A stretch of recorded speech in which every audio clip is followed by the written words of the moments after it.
એનો દૂત છે.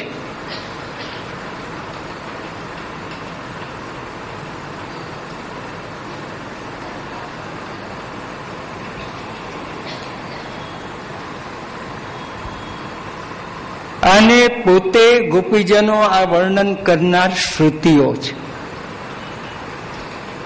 શ્રુતિરૂપાઓ છે.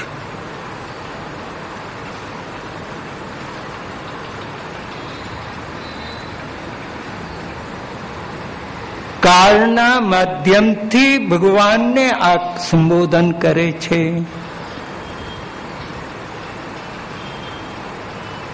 અથવા કાળના દ્વારા આપણે ભગવાનને ઓળખી શકીએ છીએ. ભગવાનના સાનિધ્ય આપણને કાળની મર્યાદાથી જ મળે ને.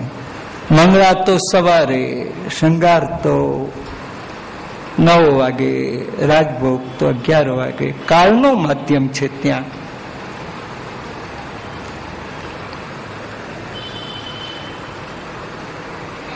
તો કાલ એ વર્ષ રૂપે છે, સંવત્સર રૂપે. એક વર્ષ પૂરું થાય એટલે કાળ પૂરો થયો, બીજું વર્ષ પૂરું થયું એટલે બીજો કાળ પૂરો થયો.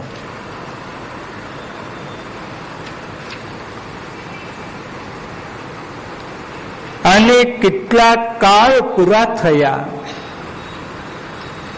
એ જાણવા માટે કેક ઉપર એટલી મીણબત્તી સળગાવવામાં આવે છે.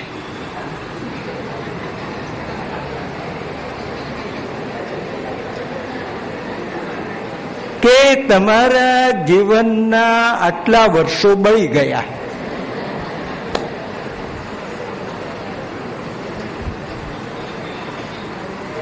એટલે જેટલા વર્ષ થયા હોય એટલી જ મીણબત્તી નો. મેં તો કોઈ દાડો કર્યું નથી ભાઈ, એટલે પાછા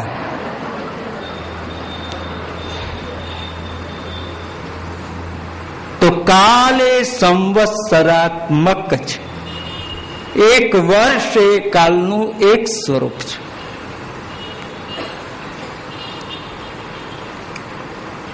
તો કાલનો આરંભ, વર્ષનો આરંભ ક્યારથી?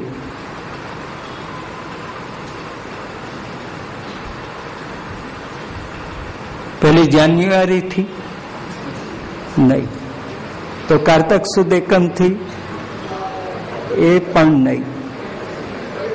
કાલનો આરંભ આ 2 દિવસ પછી આવશે. ચૈત્ર સુદ એકમ એ વર્ષનો આરંભ. આપણું વર્ષ ચૈત્ર સુદ એકમ થી શરૂ થાય. એટલે સેવામાં સંવત્સરનો ઉત્સવ ચૈત્ર સુદ એકમના દિવસે. કેમ આ દિવસ લીધો? કે સૃષ્ટિના આરંભનો આ દિવસ છે. સૃષ્ટિની શરૂઆત ચૈત્ર સુદ એકમ થી થઈ છે.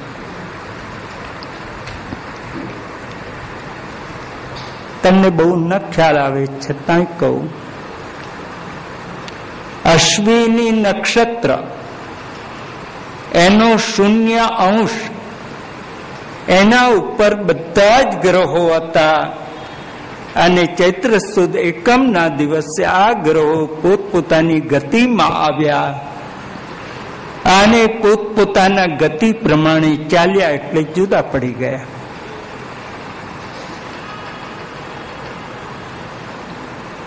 એની પાછળનું કારણ એટલે આપણે ત્યાં તો આ વર્ષ કેમ, સંવત્સર કેમ કહેવાય? તે સૃષ્ટિનો આરંભનો દિવસ છે. પછી તો વેપારીનું વર્ષ જુદું આવ્યું, રાજ્યનું વર્ષ જુદું આવ્યું. ક્યાંક માર્ચ એન્ડિંગ એ પણ આવ્યું, ક્યાંક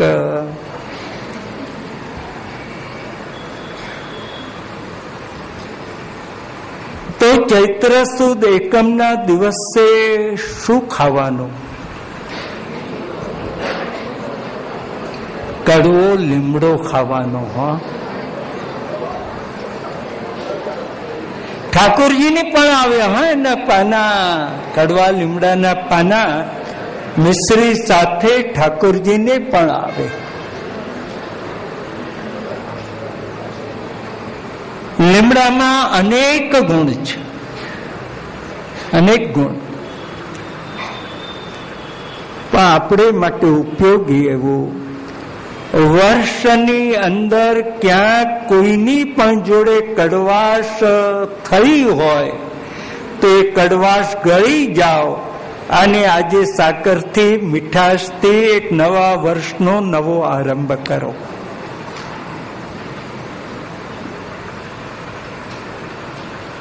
માટે કડવો લીમડો. કડવાશ તો થાય હવે, પણ એને મરતા સુધી હૃદયમાં નહીં રાખવાની. વર્ષ બદલાય એ કડવાશને ગળી જાઓ અને મિશ્રીના મીઠાશથી પાછો નવા વર્ષનો આપણે આરંભ કરીએ.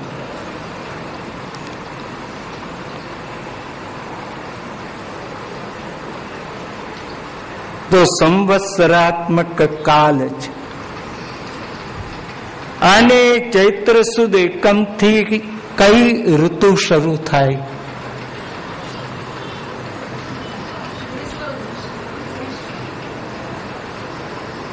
વસંત ઋતુ શરૂ થાય.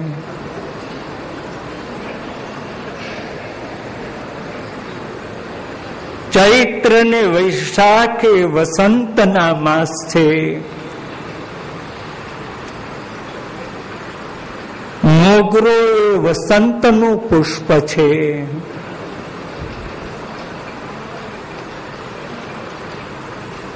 અને જ્યારે ભગવાને શરદમાં રાસ કર્યા ત્યારે વસંતે પોતાની સેવા મોગરાના પુષ્પની શરદમાં આપી છે. શરદોત્ફુલ્લ મલ્લિકા. હા, મલ્લિકા એટલે મોગરો. તો ગોપીજનો કે અમારે વસંત જોડે કોઈ લેવા દેવા નથી, એટલે કાળ. વસંત કેવો છે કે મધુપ.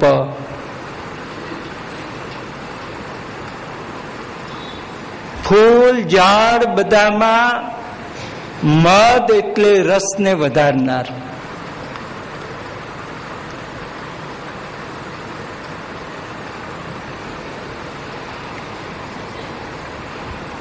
જૂના વખતની એક કવિતા પણ એવી હતી. હો, ક્યાંક વાંચેલી મેં. રોડો જુઓ આ ઋતુરાજ આવ્યો, મુકામ તેણે વનમાં જમાવ્યો, તરુવરોએ શણગાર કીધો. એટલે વસંત એ મદથી ભરેલો છે, મધુપ છે.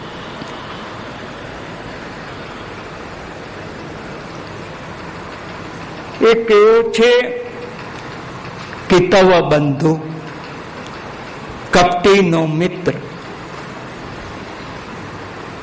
ભ્રમર તું કપટીનો મિત્ર, ઉદ્ધવ તું કપટીનો મિત્ર, અને વસંત તું પણ કપટીનો મિત્ર. આ ત્રણેયને આ ગોપીજનો આમ એક સમાન ભાવથી નિરૂપણ કરે છે.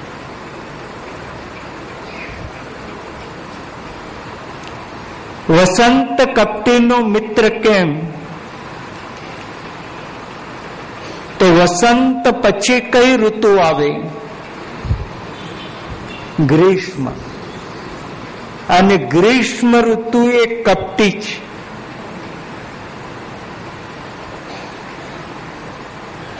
કપટ કોને કહેવાય? બીજાને ખબર ન પડે એ રીતે એની વસ્તુ લઈ લેવી, એનું નામ કપટ. આવો અર્થ થાય ને. તો ગ્રીષ્મ શું કરે છે કે આપણને